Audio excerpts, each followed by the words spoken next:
Jesus and the Samaritan woman. Notes on John 4:1-26. When therefore the Lord knew how the Pharisees had heard that Jesus made and baptized more disciples than John, though Jesus himself baptized not, but his disciples, he left Judea, and departed again into Galilee. This may be the first reference in this gospel to Jesus as the Lord, though some manuscripts say Jesus instead. The use of Jesus, rather than he, for the second reference strikes me as highly unnatural, borderline ungrammatical in English, though I can't be sure about Greek. My first thought was that this probably indicated that the text had been tampered with, that the first reference to Jesus had been added later, that perhaps the original was something like when therefore the Pharisees had heard, but that would leave the he in v3 without a plausible antecedent. All in all, I think the most defensible reading is to imagine quotation marks around Jesus made and baptized more disciples than John. This was, apparently, a quasi-proverbial statement that was going around, roughly analogous to Saul hath slain his thousands, and David his tens of thousands, and which the Pharisees had heard. Since John's name was synonymous with baptism, baptized more than John would have an effect similar to more Catholic than the Pope. Did Jesus actually baptize anyone? Although John 4:2 says he did not, John 3:22 says he did. After these things came Jesus and his disciples into the land of Judea, and there he tarried with them, and baptized. Given the parenthesis in John 4:2, I think we are to understand that Jesus baptized only in the same loose sense in which we might say Khufu built the Great Pyramid or Scipio destroyed Carthage. In other words, that those who did the actual baptizing did so under his direction. Another possibility is that and baptized in John 3:22 is an interpolation, and that the rumor the Pharisees had heard was incorrect. After all, in none of the other Gospels do Jesus or his disciples baptize anyone at all during his mortal ministry, although both Matthew and the longer version of Mark have him instructing his disciples to go out and baptize after his resurrection. Under this interpretation, Jesus' disciples were baptizing of their own initiative, unsurprisingly, given how many of them had been disciples of John, and while Jesus must have at least tacitly approved of this, it was not something that he was personally doing or promoting. Apropos of this, it is also interesting to note that the fourth is the only gospel that never uses John's title the Baptist. There are several ways to interpret this fact. It could be because Jesus is also a Baptist in this gospel, so that the title is no longer unique to John, or it could be because the apostle called John does not appear in this gospel, making the disambiguating title unnecessary. But another possibility is that the omission of the conventional title is a way of de-emphasizing baptism, just as St. James is rarely referred to as the more slayer now that more slaying has gone out of fashion. It may be for similar reasons that the fourth gospel, uniquely, omits any direct reference to Jesus being baptized by John. Why did Jesus leave Judea as soon as he became aware of the rumors that he baptized more than John? Apparently to get off the Baptists' turf and avoid the appearance of competing with him. Jesus did not want to interfere with John's ministry, as they had complementary roles.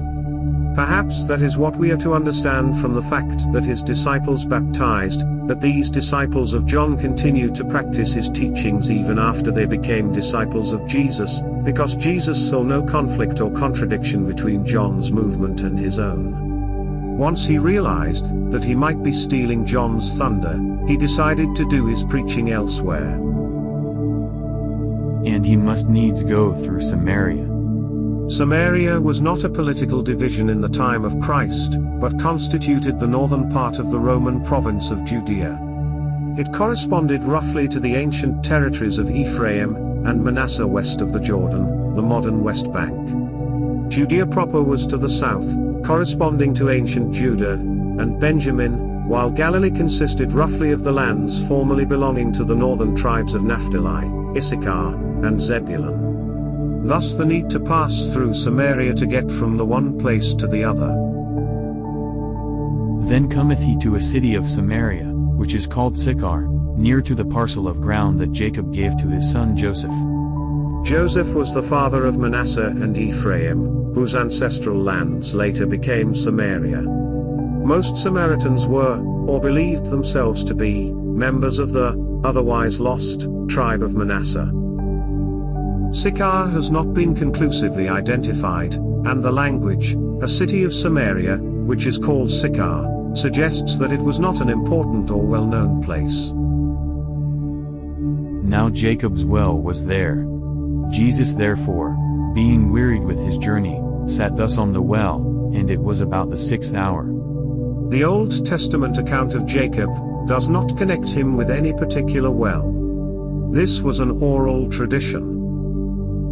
Though he apparently had paranormal powers, Jesus was not Superman. After walking a long distance, he was tired and had to sit down and rest. He didn't just stop to let the disciples rest, he himself was tired, too. Whatever we mean when we say he was God, we don't mean that he was superhuman in any absolute sense. His powers had limits. He may have been able to walk on water on occasion, but even his ability to walk in the ordinary way only went so far. Hours were counted from dawn, so the 6th hour was around midday. There cometh a woman of Samaria to draw water. Jesus saith unto her, Give me to drink. For his disciples were gone away unto the city to buy meat. Then saith the woman of Samaria unto him, How is it that thou, being a Jew, askest drink of me, which am a woman of Samaria?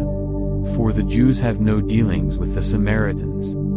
Samaritans were, and are, there are still a few hundred around, Israelite schismatics with a smaller Bible, Torah only, and a different holy site, Mount Gerizim, not Jerusalem. They and the Jews went their separate ways either, according to the Jews, during the reign of Artaxerxes I, or, according to the Samaritans themselves, centuries earlier, in the time of the biblical judge Eli.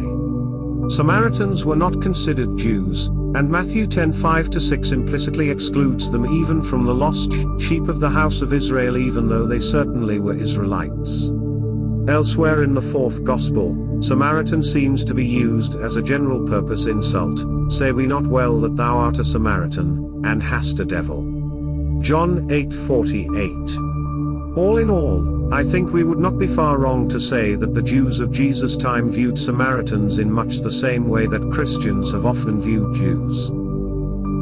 I suppose that for the Jews have no dealings with the Samaritans is a parenthetical explanation by the author, not something the woman herself said. Such an explanation, like the author's explanations of the terms rabbi and Messiah elsewhere in the Gospel, would not have been necessary for Jews, which suggests that the author had Gentile readers in mind. This in turn suggests that the Gospel was written at a time when Gentiles had begun to convert to Christianity in large numbers, and thus not shortly after Christ's ascension. Alternatively, of course, the parenthetical explanations for non-Jews could have been added by later editors. Jesus answered and said unto her, If thou knewest the gift of God, and who it is that saith to thee, Give me to drink, thou wouldest have asked of him, and he would have given thee living water. The woman saith unto him, Sir, thou hast nothing to draw with, and the well is deep, from whence then hast thou that living water?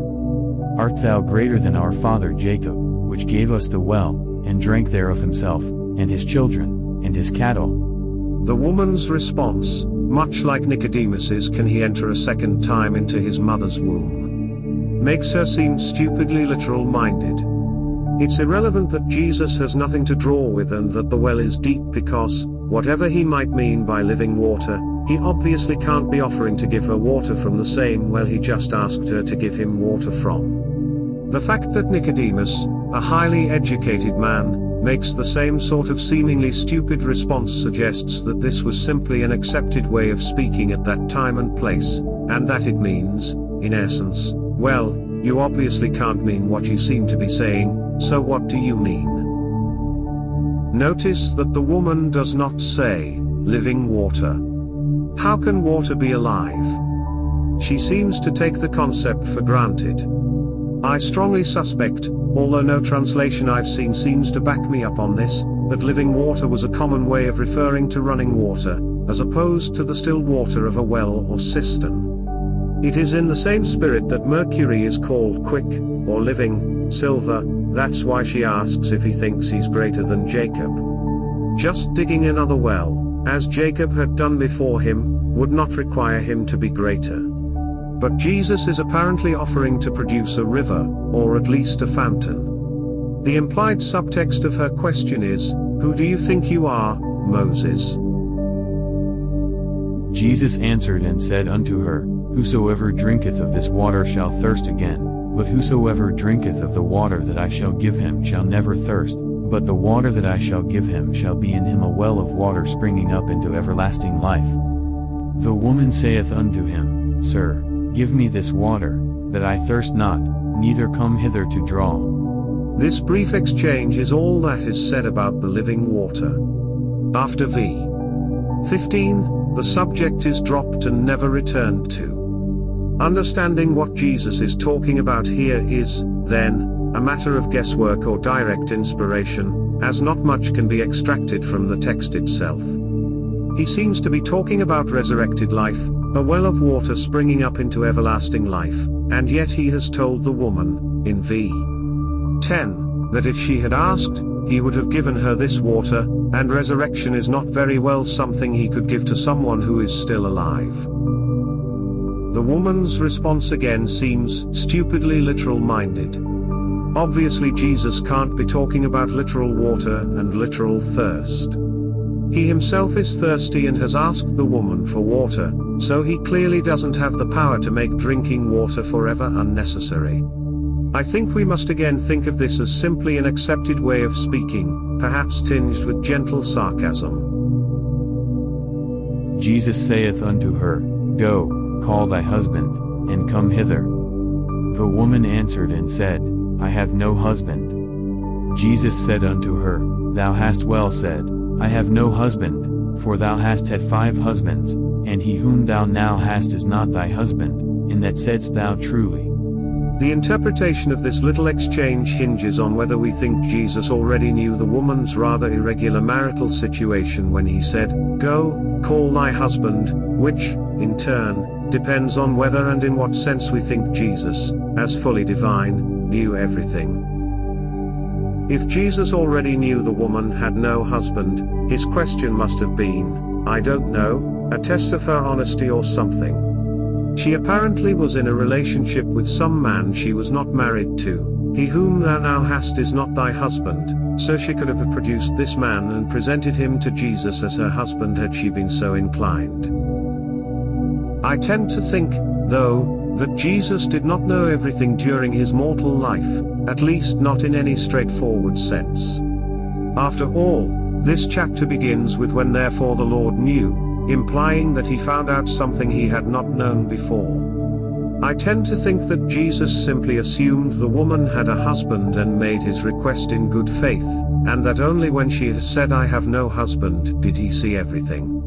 This strange mixture of normal ignorance and supernormal insight is in fact typical of psychics, as anyone with any experience in that field will know.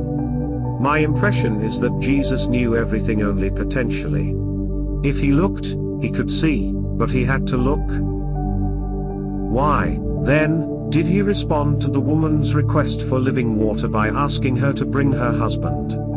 Apparently the living water, whatever it was something that could only be given to a married couple, not to an individual. The woman saith unto him, Sir, I perceive that thou art a prophet.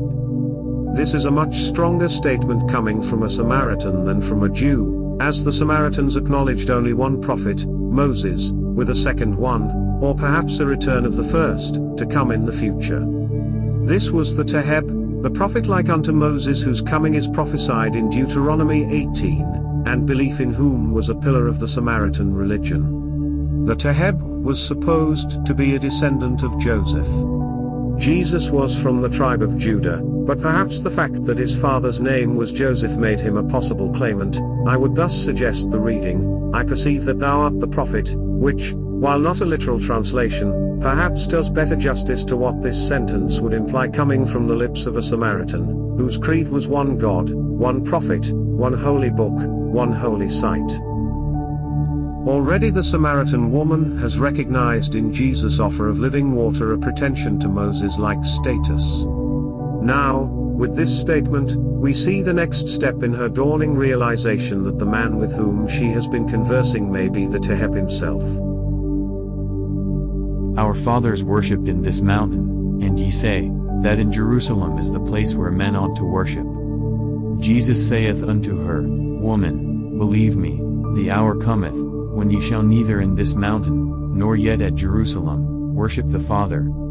Ye worship ye know not what, we know what we worship, for salvation is of the Jews. But the hour cometh, and now is, when the true worshippers shall worship the Father in spirit and in truth, for the Father seeketh such to worship him. God is a spirit, and they that worship him must worship him in spirit and in truth. Realizing that this man, a Jew, not a Samaritan, may be the promised Teheb, the woman very naturally asks him about one of the points of disagreement between those two creeds. And Jesus, as we would expect, takes a stance that transcends the parochial. True worship takes place neither on Mount Gerizim nor in the Jerusalem temple, but in the heart of the individual believer. In this context, v. 22, where Jesus takes sides and says Judaism is better than Samaritanism, feels like an interpolation. If it is in fact an authentic saying of Jesus, it is not clear what he meant by it. After all, the Samaritans worshipped Yahweh as revealed by Moses in the Torah, just as the Jews did. Perhaps he felt that later prophets, not accepted by the Samaritans, had revealed God's character more fully than Moses had done. By the way, v. 24 is a common anti-Mormon proof text, familiar to me from my missionary days, because it seems to contradict the Mormon doctrine that God has a body of flesh and bone. The standard, and, I think, rather clever, response is that God is indeed a spirit, housed in a body, and that the verse goes on to say they that worship him must worship him in spirit, obviously not meaning that our spirits must leave our bodies in order to worship God. What this really shows is that the Bible won't read itself, and that even as straightforward a statement as God is a spirit is subject to interpretation based on metaphysical assumptions. The woman saith unto him, I know that Messiah cometh, which is called Christ. When he is come, he will tell us all things. This can only mean the Teheb, since the Samaritans did not believe in a Messiah as such. Remember that their Bible was limited to the 5 books of Moses and did not include the prophetic books and Psalms from which the idea of the Messiah arose. The basic idea of the Messiah was that he would be a second King David, and the titles Messiah and Christ both refer to the anointing that was part of a Hebrew king's coronation ceremony. Robert Graves was not wrong to translate Jesus Christ as King Jesus. The Samaritans, who, according to their own history, separated from the Jews in the days of the Judges, before David or any of the other kings, had never been David's people and were not anticipating the coming of a second David. While Christians believe that the Messiah and the prophet like unto Moses are one and the same, the Jews of Jesus' time did not.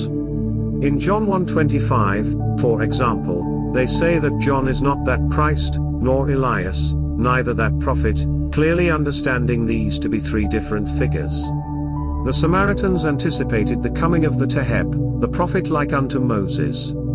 The Jews did, too, and they also anticipated the coming of 2 other figures, Elijah and the Messiah. So while we today might naturally describe the Teheb as the Samaritan Messiah, it seems unlikely that a 1st century Samaritan would have drawn that equivalence. She would have known that Messiah was not just the Jewish way of referring to the Teheb but referred to what the Jews believed to be a separate figure. Or perhaps she wouldn't. If Jews and Samaritans really had no dealings with each other, their mutual understanding of one another's beliefs would naturally be quite limited. Perhaps she thought that Jews and Samaritans were awaiting the coming of the same person but that the Jews used a different name, Messiah, for him. Her use of the Jewish lingo, then, would have been a conscious attempt to transcend cultural and religious differences and address her interlocutor on his own terms, a bit like if a Christian were to use the word Allah instead of God when explaining his own beliefs to a Muslim. Another possibility is that the woman actually said Teheb, and that this was amended by the author or by a later editor on the grounds that it would be easier for most readers to understand, and that the two are, for Christians, the same figure anyway.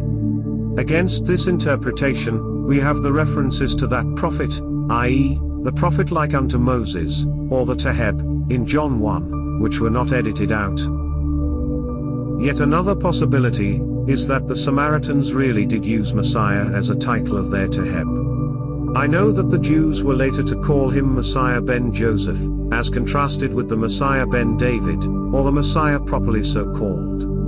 I consider Samaritan use of this designation to be unlikely, because Messiah properly means king, David's title, not Moses's, but who knows. Jesus saith unto her, I that speak unto thee am he. But the woman already knows this by this point in their conversation, which is why she brought up the Messiah in the first place. Jesus is just confirming what she has already deduced. This is this Gospel's first record of Jesus making a direct claim to be the Messiah, and it is interesting that this momentous declaration was made in an isolated place, with no witnesses, to a Samaritan who may have had a very different understanding of what Messiah meant. In context, Jesus is not here claiming to be the Messiah of the Psalms and prophetic writings but rather the prophet like unto Moses. He would later repeat this claim publicly, in the Jerusalem temple, for had ye believed Moses, ye would have believed me, for he wrote of me, John 5:46. Isaiah's Messiah. Isaiah's main messianic prophecy constitutes chapter 11 of the book that bears his name, with a shorter, possibly messianic passage in 9-6-7. Isaiah 7:14 is also commonly cited as a messianic prophecy, but it is very obviously nothing of the kind, and I shall dismiss it without further ado. Nowhere does Isaiah actually say the Messiah, but that is the conventional title that was later applied to the ruler whose coming is prophesied in passages such as these. Isaiah 9:6-7. For unto us a child is born, unto us a son is given, and the government shall be upon his shoulder, and his name shall be called Wonderful, Counselor, the Mighty God, the Everlasting Father, the Prince of Peace. Of the increase of his government and peace there shall be no end, upon the throne of David, and upon his kingdom, to order it, and to establish it with judgment and with justice from henceforth even forever.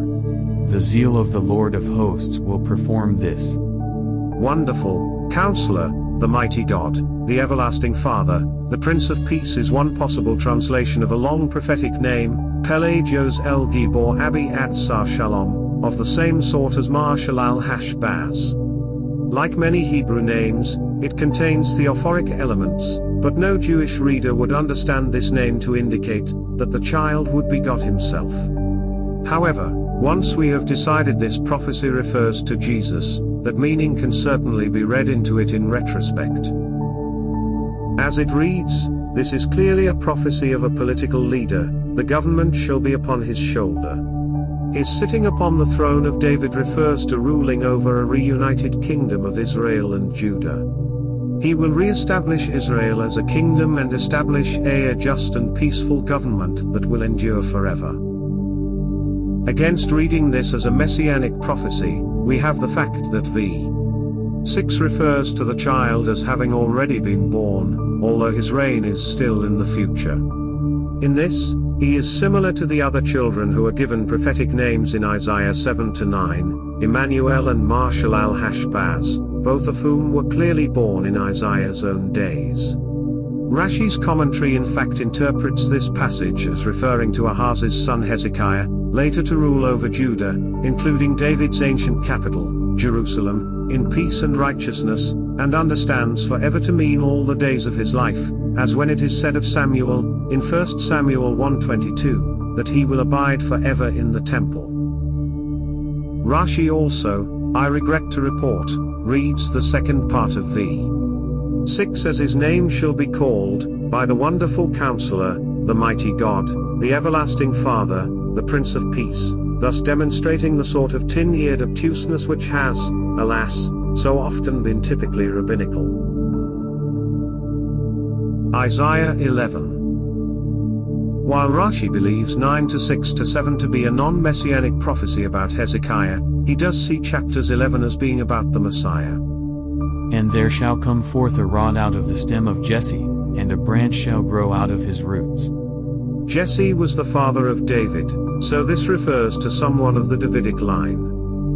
And the Spirit of the Lord shall rest upon him, the Spirit of wisdom and understanding, the Spirit of counsel and might, the Spirit of knowledge and of the fear of the Lord, and shall make him of quick understanding in the fear of the Lord, and he shall not judge after the sight of his eyes, neither reprove after the hearing of his ears, but with righteousness shall he judge the poor, and reprove with equity for the meek of the earth, and he shall smite the earth, with the rod of his mouth, and with the breath of his lips shall he slay the wicked.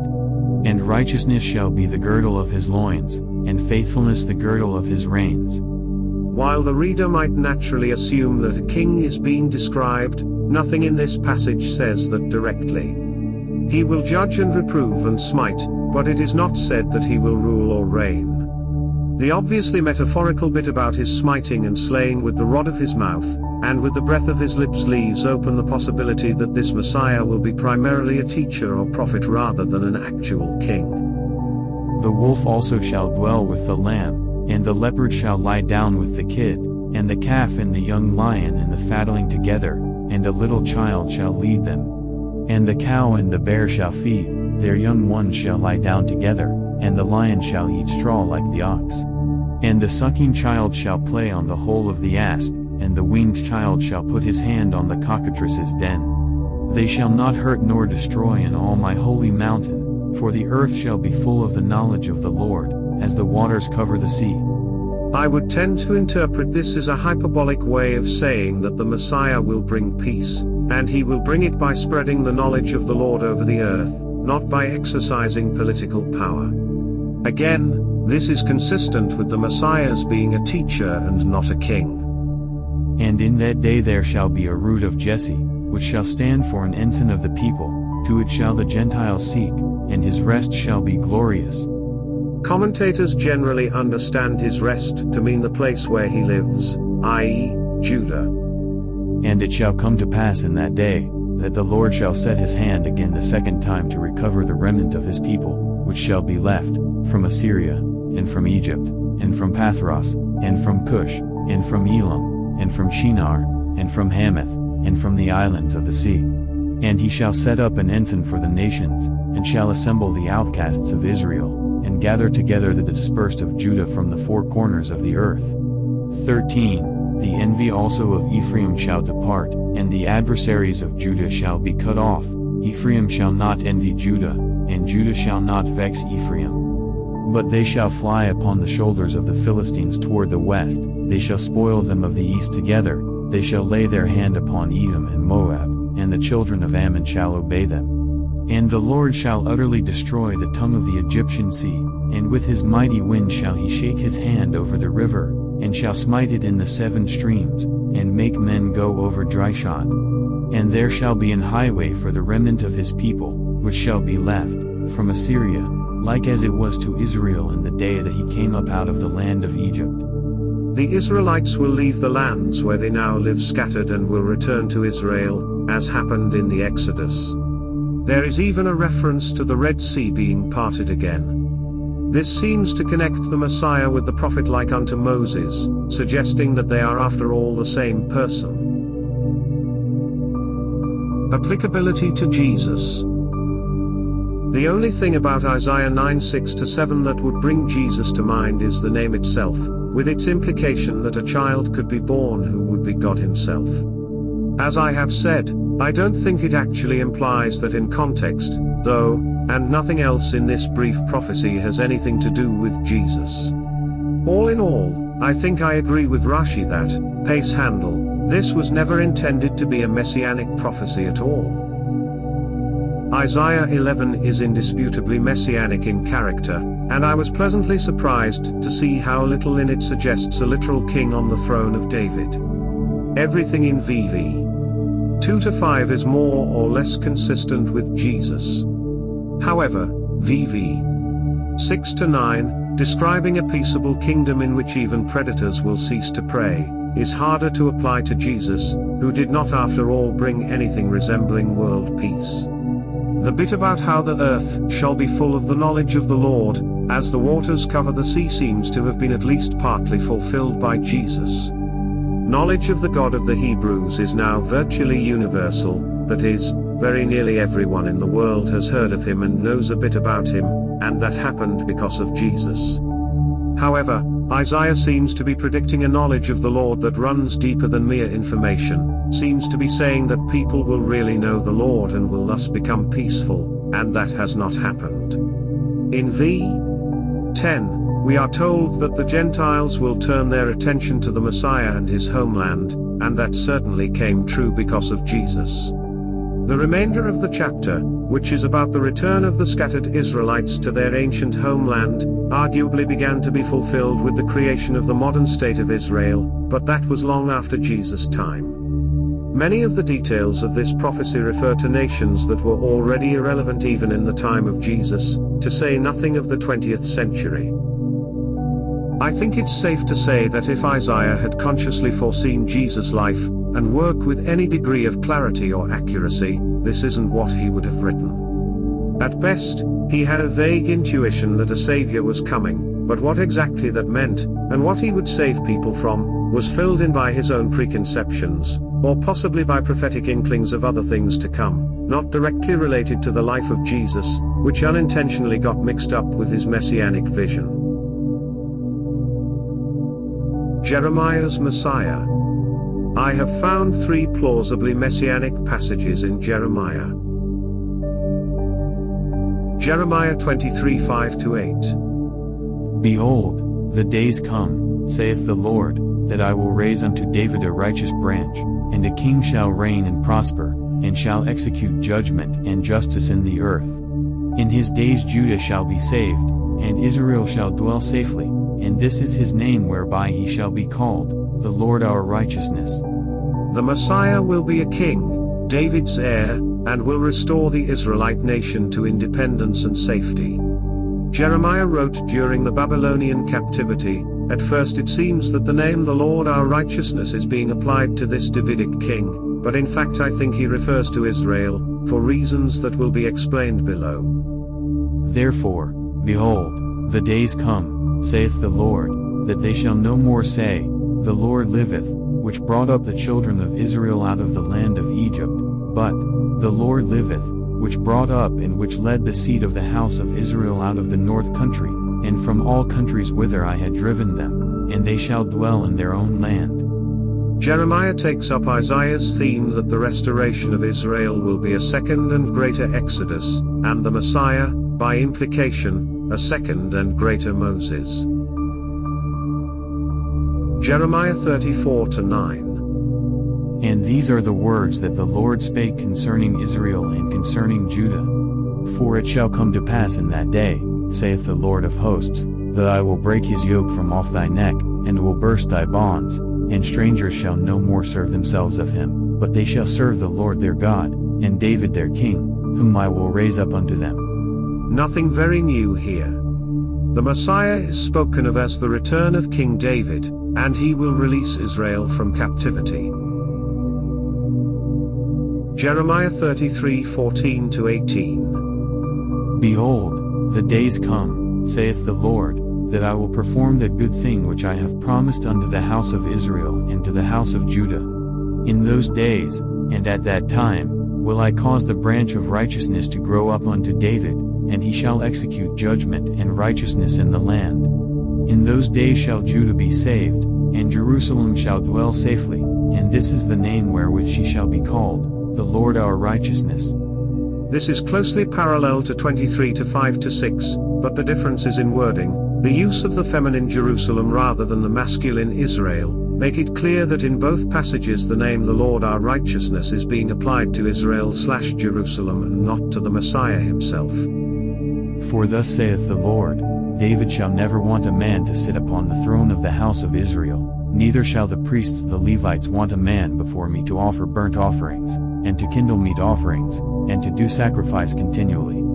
This sounds less like the promise of a single personal Messiah, and more like a promise that the Davidic dynasty will be restored. In fact, a righteous branch of the house of David most naturally refers to a genealogical line rather than to a single person. Applicability to Jesus. I don't see anything here that is directly applicable to Jesus at all. In fact, I tend to think that Jeremiah was not predicting the coming of a particular individual at all, but simply the restoration of the Davidic monarchy. Ezekiel's Messiah. Here are the two messianic passages in the book of Ezekiel. Ezekiel 34:22-31. Therefore will I save my flock, and they shall no more be a prey, and I will judge between cattle and cattle. And I will set up one shepherd over them, and he shall feed them, even my servant David, he shall feed them, and he shall be their shepherd. And I the Lord will be their God, and my servant David a prince among them, I the Lord have spoken it.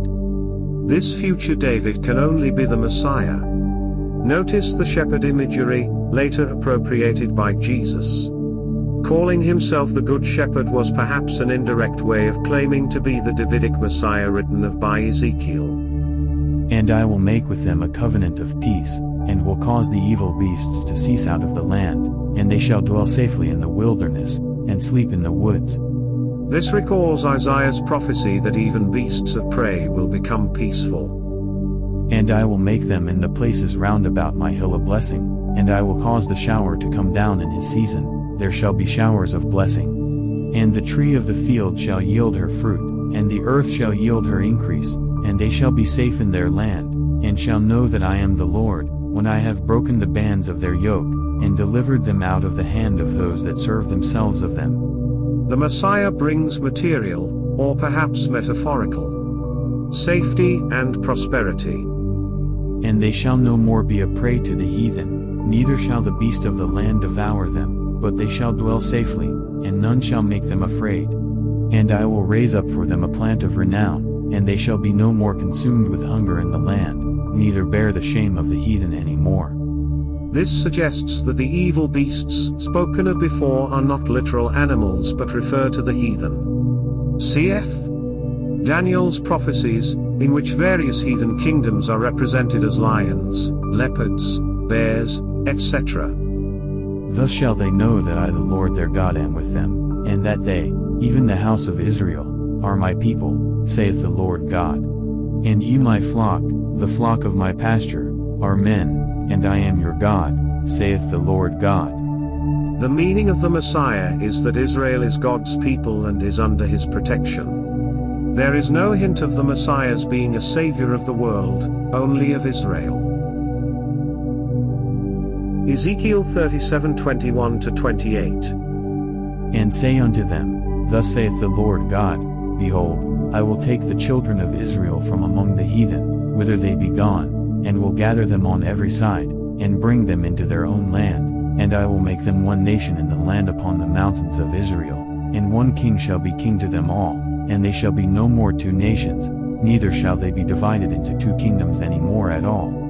The northern kingdom of Israel, destroyed and scattered long before Ezekiel's time, and the southern kingdom of Judah, in exile in Babylon when this prophecy was written, will be restored to their ancestral homeland, and they will once more be a single united kingdom, as they were under Saul, David, and Solomon. Neither shall they defile themselves any more with their idols, nor with their detestable things, nor with any of their transgressions, but I will save them out of all their dwelling places, wherein they have sinned, and will cleanse them, so shall they be my people, and I will be their God. As in other prophecies, the return to Canaan is associated with a return to true religion. Let me people go that they may serve me. This is so far the first Messianic prophecy that explicitly associates the Messiah's work with being cleansed of sin. And David my servant shall be king over them, and they all shall have one shepherd. They shall also walk in my judgments, and observe my statutes, and do them. And they shall dwell in the land that I have given unto Jacob my servant, wherein your fathers have dwelt, and they shall dwell therein, even they, and their children, and their children's children forever, and my servant David shall be their prince forever. People would have understood Jesus to be alluding to this prophecy when he said, "And other sheep I have, which are not of this fold, them also I must bring, and they shall hear my voice, and there shall be one fold, and one shepherd." John 10:16. To anyone familiar with Ezekiel, this would be taken as an allusion to the Messiah gathering the lost tribes back to Israel, there to rule over them on David's throne. My servant David shall be their prince forever could be interpreted as a literal return of David, presumably as an immortal resurrected being, but it seems more likely that is a metaphorical reference either to the Messiah, the second David, or to the Davidic dynasty which the Messiah was to restore. Moreover, I will make a covenant of peace with them, it shall be an everlasting covenant with them, and I will place them, and multiply them, and will set my sanctuary in the midst of them forevermore. My tabernacle also shall be with them, yea, I will be their God, and they shall be my people. And the heathen shall know that I the Lord do sanctify Israel, when my sanctuary shall be in the midst of them forevermore. As both a second Moses and a second David, the Messiah will restore both the tabernacle of Moses and the temple of Solomon, built under Solomon but first conceived by his father David, as recorded in 2 Samuel 7. Again, the Messiah saves Israel specifically, not the world. The end result of the Messiah's mission will be that the heathen will recognize that Israel is a special nation under the special patronage of God. Applicability to Jesus. These prophecies pose special problems in connection with Jesus. On the one hand, Jesus seems to have alluded directly to these specific prophecies and to have cast himself in the role of the Davidic shepherd. On the other hand, the content is typically messianic, all about reuniting and restoring the kingdom of Israel, with few discernible references to anything Jesus actually did. I feel quite confident in stating that Ezekiel's prophecies are not based on any specific foreknowledge of Jesus or his work. I say this not because I dismiss the idea of prophecy a priori but because, well, just look at the content. It just isn't about Jesus. Nevertheless, Jesus strongly implied that it was about him. Why did he do that, and what did he mean by it? But I shall defer tackling that big question until after I have completed my survey of Messianic prophecies. The Messiah and Son of Man in Daniel. Daniel is the only book of the Old Testament to use Messiah as a personal name, without the definite article, much as we use Christ today, and is thus the only place where the word Messiah appears in most English translations of the Old Testament. Elsewhere, the word is rendered anointed, which is what it means, and does not always refer to the prophesied figure who would later come to be known as the Messiah. Daniel 9:24-27. If Daniel is unusually clear in calling the Messiah, that is unfortunately just about the only thing that is clear about his messianic prophecy, which he presents as something that Gabriel told him. Here it is.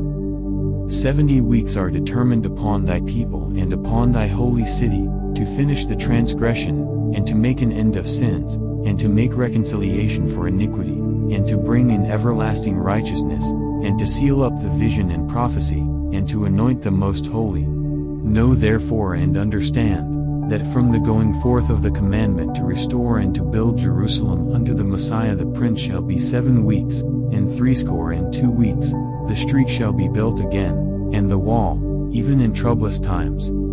And after 62 weeks shall Messiah be cut off, but not for himself, and the people of the Prince that shall come shall destroy the city and the sanctuary, and the end thereof shall be with a flood, and unto the end of the war desolations are determined. And he shall confirm the covenant with many for 1 week, and in the midst of the week he shall cause the sacrifice and the oblation to cease, and for the overspreading of abominations he shall make it desolate, even until the consummation, and that determined shall be poured upon the desolate. Prophecies such as these are a happy hunting ground for chronology cranks, the most illustrious of whom was Sir Isaac Newton. By Newton's reckoning, it was in 458 BC that Artaxerxes I gave the decree to rebuild Jerusalem, and it was exactly 70 weeks of years, i.e., 490 years, later, in AD 33, that Jesus was crucified and resurrected. Of course, Daniel also says the Messiah shall be cut off in what would in Newton's system be 24 BC, before Jesus was born. The internet is full of would-be Newtons with their own refinements of or alternatives to his chronology, but I shall resist the temptation to wade into that fray myself. I simply don't believe that precisely dated prophecies of the distant future are possible, and at any rate chronology is secondary. The questions at hand are, 1. What did Daniel say the Messiah would do? And, 2. Did Jesus do that? At first glance, to make an end of sins, and to make reconciliation for iniquity, and to bring in everlasting righteousness sounds like an acceptable description of Jesus' mission, but Daniel, or Gabriel, actually presents this as a list of things that the people of Israel must do, and the last item on the list is to anoint the Most Holy, that is, to acknowledge and crown the Messiah, anointing being the cultural equivalent of coronation. These are not things the Messiah is going to do, but things the people must do in order to be worthy of the Messiah. Except for this passage, the rest of the prophecy deals with the destruction of Jerusalem and desecration of the temple, presumably with allusion to the outrages of Antiochus Epiphanes, and the subsequent restoration and rebuilding. Some may see in he shall cause the sacrifice and the oblation to cease a reference to how Jesus' final sacrifice would put an end to the cult of animal sacrifice, but in context the cessation of sacrifice is temporary, and is a result of the overspreading of abominations. Daniel 7. While Daniel 7 is not an explicitly messianic prophecy per se, it is relevant because it provides the prophetic context in which Jesus' contemporaries would have understood his references to himself as the Son of Man. Daniel spake and said, I saw in my vision by night, and 4 great beasts came up from the sea, diverse one from another. The first was like a lion, a second, like to a bear, another, like a leopard, and behold a 4th beast, dreadful and terrible, and strong exceedingly, and it had great iron teeth. I beheld till the thrones were cast down, and the Ancient of Days did sit, whose garment was white as snow, and the hair of his head like the pure wool. His throne was like the fiery flame, and his wheels as burning fire. A fiery stream issued and came forth from before him, thousands ministered unto him, and 10,000 times 10,000 stood before him. The judgment was set, and the books were opened. I beheld even till the beast was slain, and his body destroyed, and given to the burning flame. As concerning the rest of the beasts, they had their dominion taken away, yet their lives were prolonged for a season and time. I saw in the night visions, and, behold, one like the Son of Man came with the clouds of heaven, and came to the Ancient of Days, and they brought him near before him. And there was given him dominion, and glory, and a kingdom, that all people, nations, and languages, should serve him. His dominion is an everlasting dominion, which shall not pass away, and his kingdom that which shall not be destroyed. Rashi's interpretation of this is that the 4 beasts are respectively Babylon, the Medes and Persians, Alexander's Hellenistic Empire, and Rome, 4 subsequent conquerors of the Jews, that the Ancient of Days is God, and that the Son of Man is Messiah. Most Christians read it the same way, understanding the Messiah to be Jesus at his second coming. Mormons differ slightly from others in understanding the Ancient of Days to be Adam rather than God. Incidentally, the great beast of Revelation, with its 7 heads and 10 horns, is an amalgamation of Daniel's 4 beasts, which have among them a total of 7 heads and 10 horns. Son of Man simply means man, cf. the plural children of men, or the way son of Adam is used in the Narnia stories. In contrast to the four great beasts that have preceded it, this latest apparition is of a human being. Elsewhere in the Bible, particularly in the book of Ezekiel, Son of Man is used in the sense of mortal man, as contrasted with God. Jesus' use of the title Son of Man would have been understood as alluding to Daniel. Mark and Matthew even have him refer to the Son of Man coming with the clouds of heaven, making the allusion unmistakable, while at the same time maintaining plausible deniability. No one could accuse him of blasphemy for calling himself a son of Adam, a mere mortal. What did Daniel himself understand his vision to mean? Well, it so happens that he asked for, and received, an interpretation from one of them that stood by, presumably an angel. I Daniel was grieved in my spirit in the midst of my body, and the visions of my head troubled me. I came near unto one of them that stood by, and asked him the truth of all this. So he told me, and made me know the interpretation of the things. These great beasts, which are four kings, which shall arise out of the earth. But the saints of the Most High shall take the kingdom, and possess the kingdom forever, even forever and ever. I beheld, and one of the horns of the fourth beast made war with the saints, and prevailed against them, until the Ancient of Days came, and judgment was given to the saints of the Most High, and the time came that the saints possessed the kingdom. And the kingdom and dominion, and the greatness of the kingdom under the whole heaven, shall be given to the people of the saints of the Most High, whose kingdom is an everlasting kingdom, and all dominions shall serve and obey him. This certainly sounds as if the Son of Man represents the saints of the Most High collectively, rather than a single individual, the Messiah.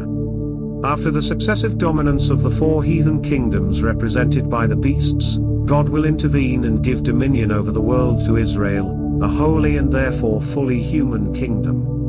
This kingdom will presumably have a king, who is the Messiah, but that is not emphasized in this prophecy. The Messiah in the Minor Prophets. Micah 5:1-6. Now gather thyself in troops, O daughter of troops, he hath laid siege against us, they shall smite the judge of Israel with a rod upon the cheek.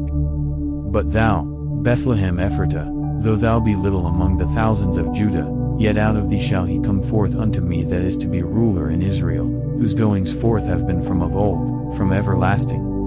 Therefore will he give them up, until the time that she which travaileth hath brought forth, then the remnant of his brethren shall return unto the children of Israel.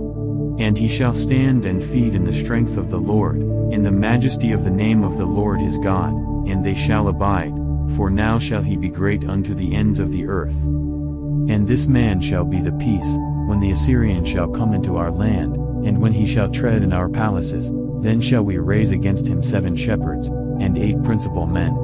And they shall waste the land of Assyria with the sword, and the land of Nimrod and the entrances thereof. Thus shall he deliver us from the Assyrian, when he cometh into our land, and when he treateth within our borders. This is the source of the belief that the Messiah would be born in Bethlehem, where King David was born, motivating both Matthew and Luke to come up with 2 different stories about how Jesus of Nazareth was, despite appearances, actually from Bethlehem. But this Bethlehem-born Messiah's role is to be ruler in Israel and deliver us from the Assyrian. The Assyrian Empire collapsed some 600 years before Christ, so this apparently has nothing to do with Jesus. Zechariah 3:8-10. Hear now, O Joshua the high priest, thou, and thy fellows that sit before thee, for they are men wondered at, for, behold, I will bring forth my servant the branch. For behold the stone that I have laid before Joshua, upon one stone shall be 7 eyes, behold, I will engrave the graving thereof, saith the Lord of hosts, and I will remove the iniquity of that land in one day. In that day, saith the Lord of hosts, shall ye call every man his neighbor under the vine and under the fig tree. We have learned from the other prophets to see branch as a messianic title, referring to a righteous branch of the house of David. What follows, the stone with 7 eyes, the vine and fig tree, etc., is obscure and gives little information about what the branch is supposed to do. Fortunately, Zechariah returns to the subject later. Zechariah 7:12-13. And speak unto him, saying, Thus speaketh the Lord of hosts, saying, Behold the man whose name is the branch, and he shall grow up out of his place, and he shall build the temple of the Lord, even he shall build the temple of the Lord, and he shall bear the glory, and shall sit and rule upon his throne, and he shall be a priest upon his throne, and the counsel of peace shall be between them both. The branch, Messiah, will rebuild the temple, and will be both a king and a priest. Jesus did not rebuild the temple, which in his time had already been rebuilt and had yet to be destroyed again, although he did say he could rebuild it in 3 days if it were destroyed. His disciples understood that he spake of the temple of his body, but it would be quite a stretch to say that when Zechariah wrote he shall build the temple of the Lord, what he actually meant was he shall die and return to life. Jesus was also neither a king nor a priest, although of course both titles could be interpreted figuratively. Zechariah 9:9-10. Rejoice greatly, O daughter of Zion, shout, O daughter of Jerusalem, behold, thy king cometh unto thee, he is just, and having salvation, lowly, and riding upon an ass, and upon a colt the foal of an ass. And I will cut off the chariot from Ephraim, and the horse from Jerusalem, and the battle bow shall be cut off, and he shall speak peace unto the heathen, and his dominion shall be from sea even to sea, and from the river even to the ends of the earth. The Messiah will be a peaceful ruler, as symbolized by his riding on an ass and abolishing horses, chariots, and weapons of war. Matthew in his ignorance misunderstood Zechariah's poetic parallelism as saying that the Messiah would ride on 2 asses simultaneously, and claims in his gospel that Jesus did just that. Jesus did ride an ass, or 2, into Jerusalem, apparently on purpose to fulfill this prophecy. As for the rest of it, I suppose Jesus was just rather than unjust, but it is hardly his most salient characteristic. Having salvation is of course very appropriate, but in fact the Hebrew may simply mean victorious. The description of a king as lowly, i.e., humble, unassuming, is interesting, and may suggest that this person is not a literal monarch, as Jesus was not.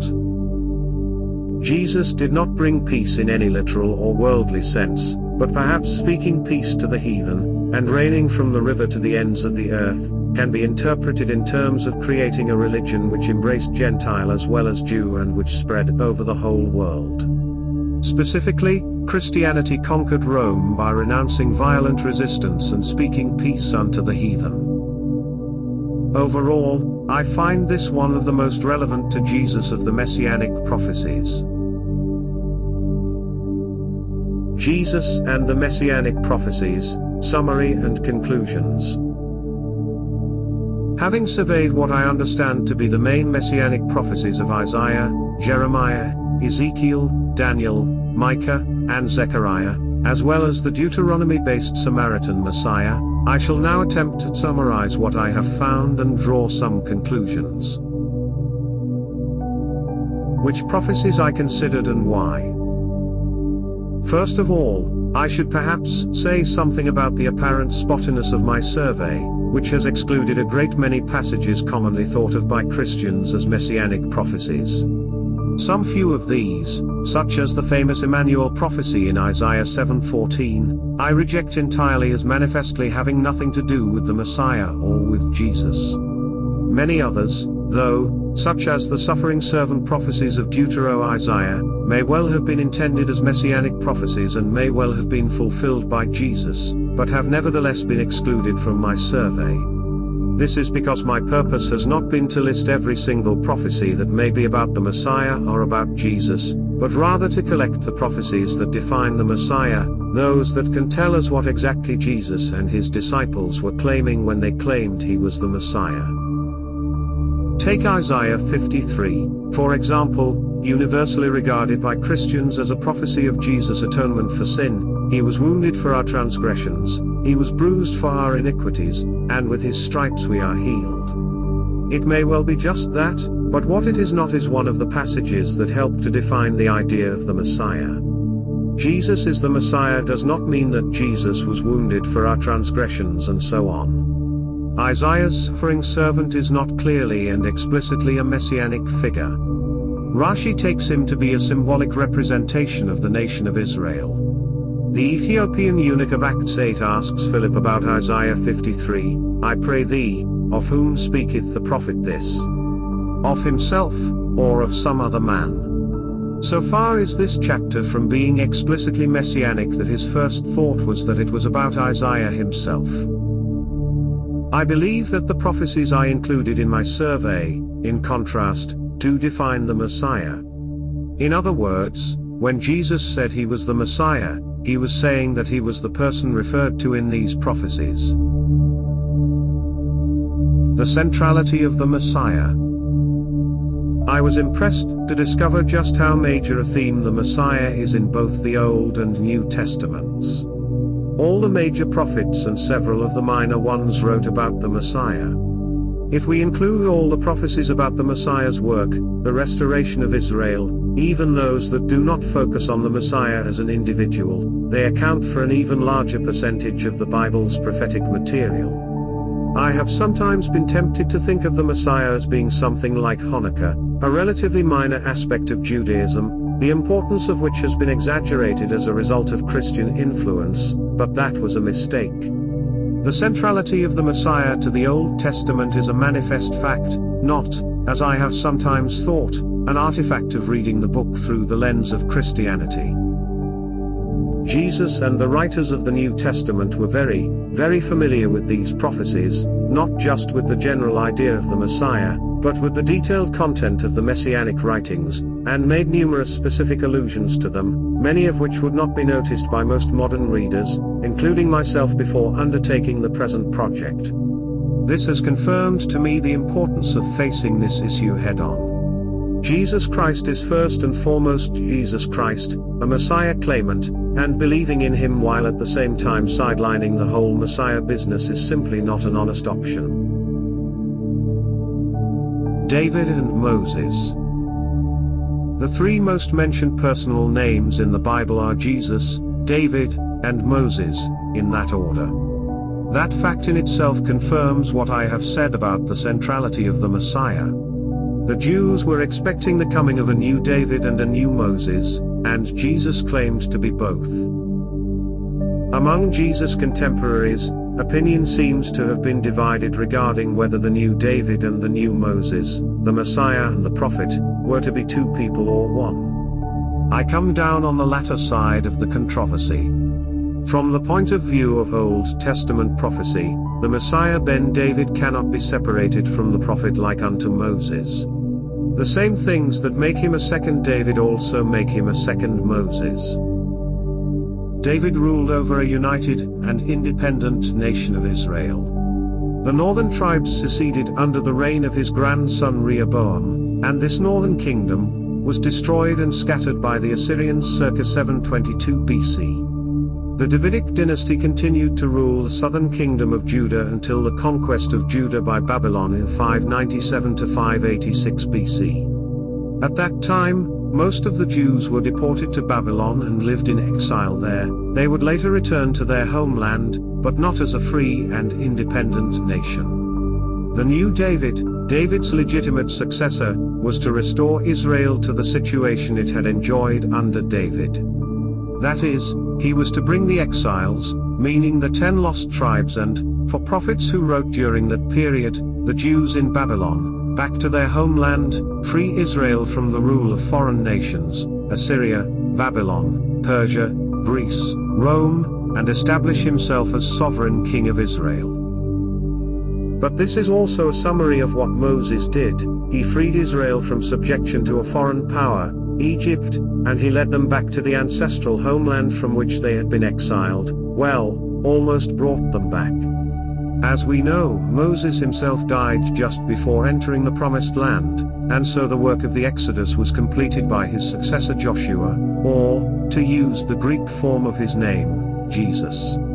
Thus Jesus' very name has prophetic significance, suggesting one who would succeed Moses and complete Moses' unfinished mission of liberation and restoration.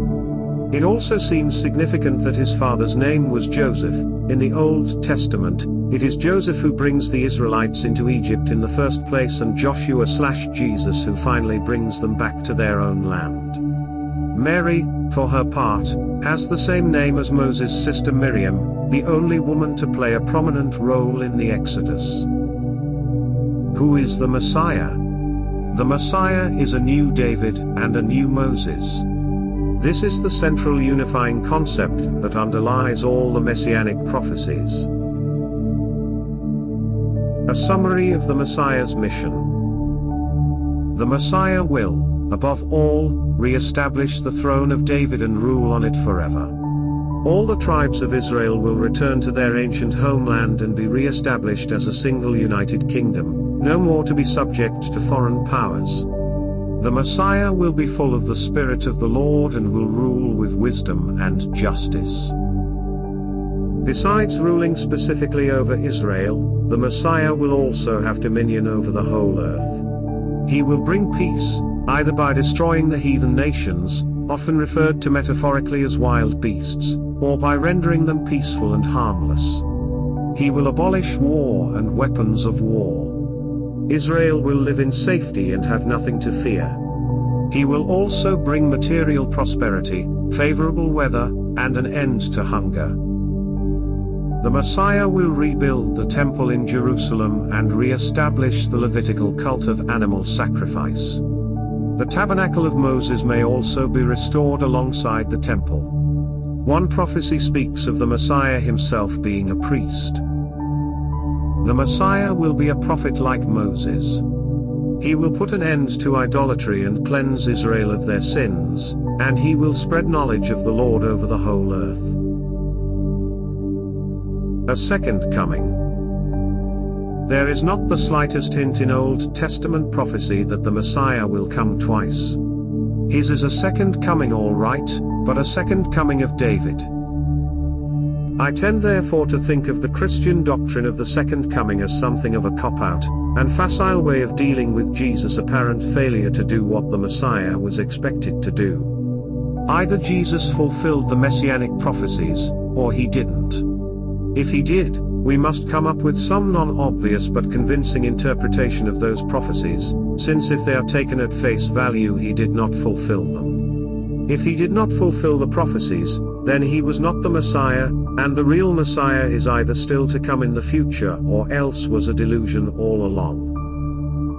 To my mind, to posit a second coming is simply to say that the Messiah has yet to come, but that when he does come, he will be a second Jesus as well as a second David and a second Moses. Jesus as the Messiah. Let's start with the easy part.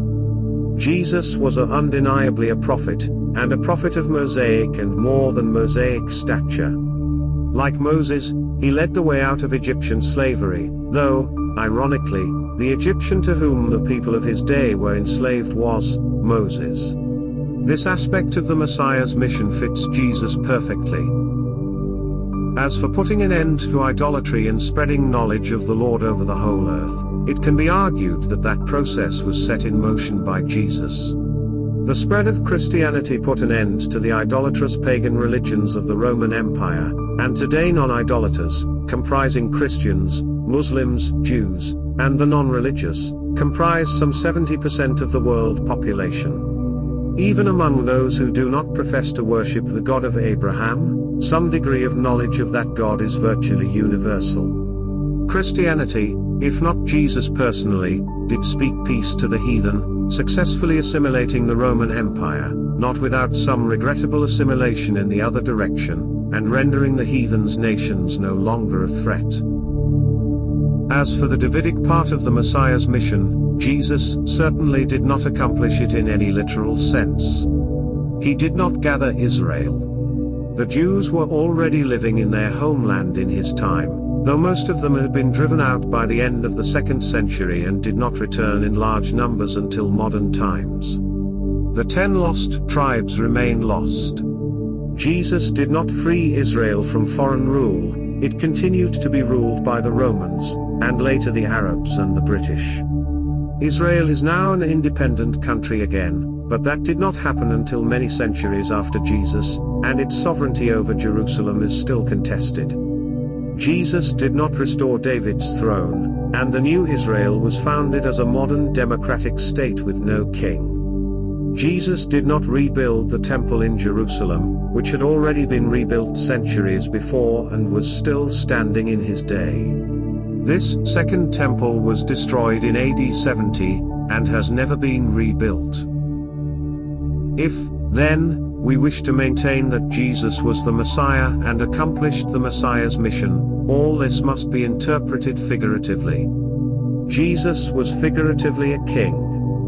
He figuratively reunited the tribes of Israel in their homeland and freed them from foreign oppression. He figuratively rebuilt the temple.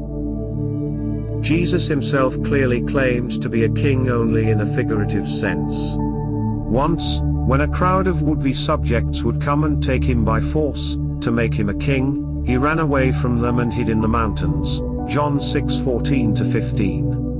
When questioned by Pilate about his pretensions as king of the Jews, he said, "My kingdom is not of this world, and, thou sayest that I am a king. To this end was I born, and for this cause came I into the world, that I should bear witness unto the truth. Every one that is of the truth heareth my voice." Jesus' kingdom is the kingdom of truth, and his subjects are all those who are of the truth. Certainly it makes sense to say that Jesus is a leader, that he has authority, and he holds that authority not by force like a tyrant, nor because it has been delegated to him by the people like a consul, but rather as a legitimate monarch, who has authority because of who he is, and who his Father is.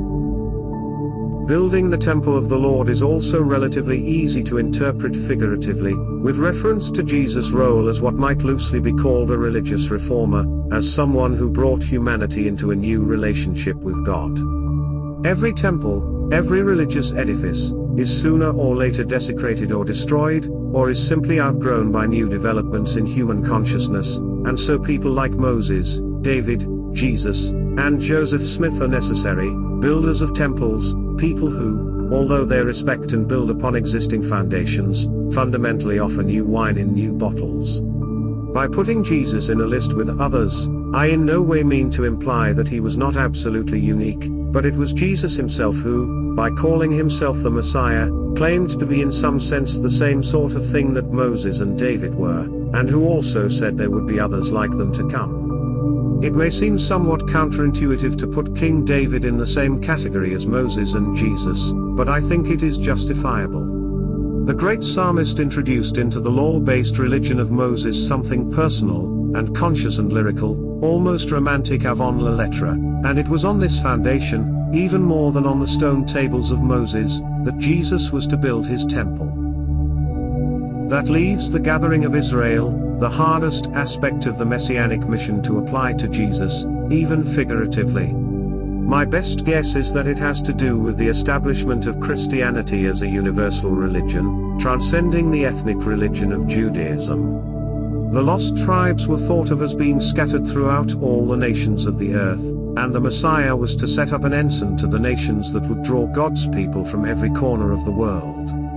When Jesus said his disciples were to be fishers of men, he was alluding to Jeremiah's account of the gathering of Israel, first by fishers casting out their nets and drawing in the catch en masse, and then, the phase we are in now, by hunters who would hunt them from every mountain, and from every hill, and out of the holes of the rocks. We may see in the idea of the lost tribes a symbolic expression of the fact that God's people, or those who have the potential to become such, are not confined to one nation. What did the prophets know? I have given my understanding of what Jesus may have meant when he called himself the Messiah. Is it also what the prophets meant when they said that the Messiah was coming? There are several possible answers to that question, listed here in descending order of orthodoxy. God revealed Jesus' life and mission to the prophets. They knew who he was and what he would do, but they wrote about it in figurative language, which was later misunderstood by the Jews. God revealed to the prophets more or less what we see in the prophetic books, that a new David was coming to gather Israel, rebuild the temple, etc. God meant this all figuratively, and was in fact referring to Jesus, but the prophets themselves did not know that and wrote in the expectation that their prophecies would be fulfilled in a more literal manner. The prophets had only a vague knowledge that a Savior was coming, an idea which they elaborated on based on their own beliefs and expectations, perhaps supplemented by a handful of specific but ill-understood precognitions. The prophets had no truly prophetic knowledge of Jesus at all. They wrote what they wrote for their own reasons, and were inspired to some degree, but Jesus and his mission played no causal role at all in the production of the prophetic books.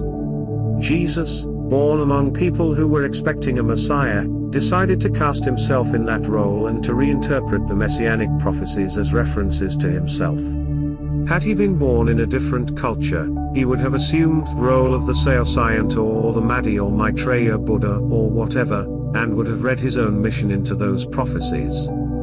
I consider option 1 to be clearly wrong. It is just not plausible that so many different prophets would have couched their prophecies of Jesus in the same, rather non-obvious, figurative terms. I tend to think that the truth lies somewhere between options 3 and 4, but really I'm not at all sure. Why was the Messiah expected to tell us all things? Having completed my survey of Messianic prophecies and their applicability to Jesus, QV, I notice that I appear to have missed one of the Messianic expectations recorded in the 4th Gospel. Look back at the story of the Samaritan woman in John 4. The woman saith unto him, I know that Messiah cometh, which is called Christ. When he is come, he will tell us all things. Jesus saith unto her, I that speak unto thee am he. The woman then left her water pot, and went her way into the city, and saith to the men, Come, see a man, which told me all things that ever I did. Is not this the Christ? The Samaritans had been expecting the Messiah to prove his identity by specific signs, by producing the Ark of the Covenant, the rod of Moses, and the Omer of manna, things that would prove that he was quite literally a prophet like unto Moses, but the Samaritan woman said nothing about any of that. Her proof was simple, he told me all things that ever I did. Is not this the Christ?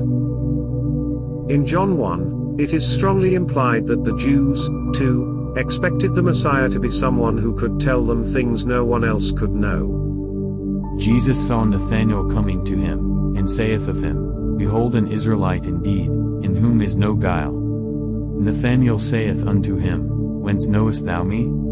Jesus answered and said unto him, Before that Philip called thee, when thou wast under the fig tree, I saw thee.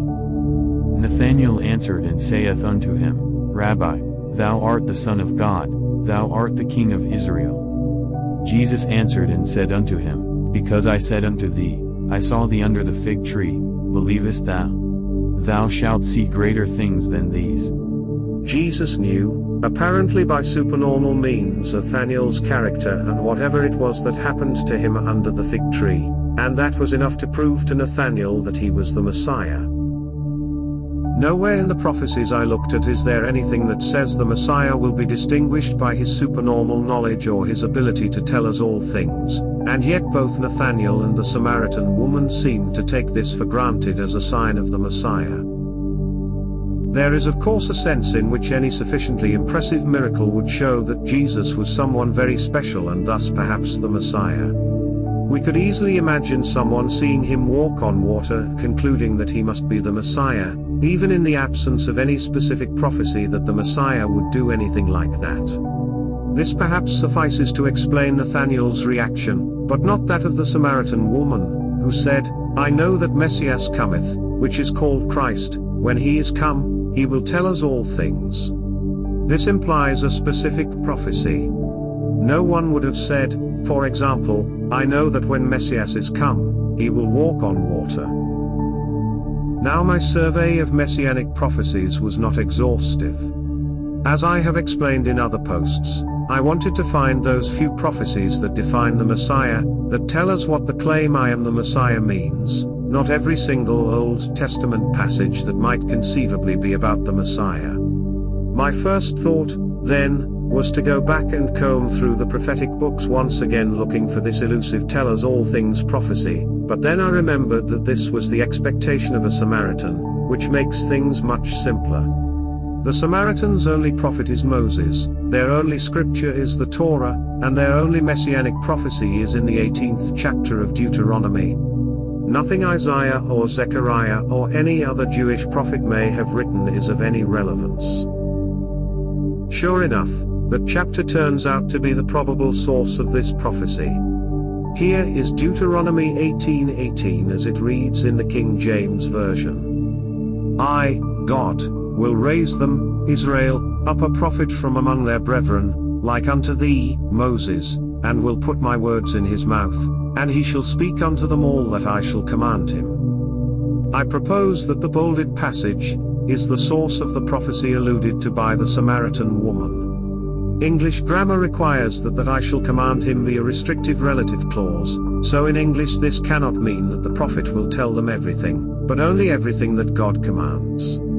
But what if the distinction between restrictive and non-restrictive modifiers is less clear-cut in Hebrew than in English? What if the passage in question could also be translated as he shall speak unto them all, as I shall command him? If the relative clause does not restrict the scope of reference of the word all, then here is our prophecy of a Messiah who will tell us all things. How grammatically defensible is this reading? Speaking as a linguist who is almost entirely ignorant of Hebrew, I have no idea. Setting those professional scruples to one side, though, and speaking as a Bible reader, I feel quite confident that the Samaritans simply must have read Deuteronomy this way. Where else could the prophecy have come from?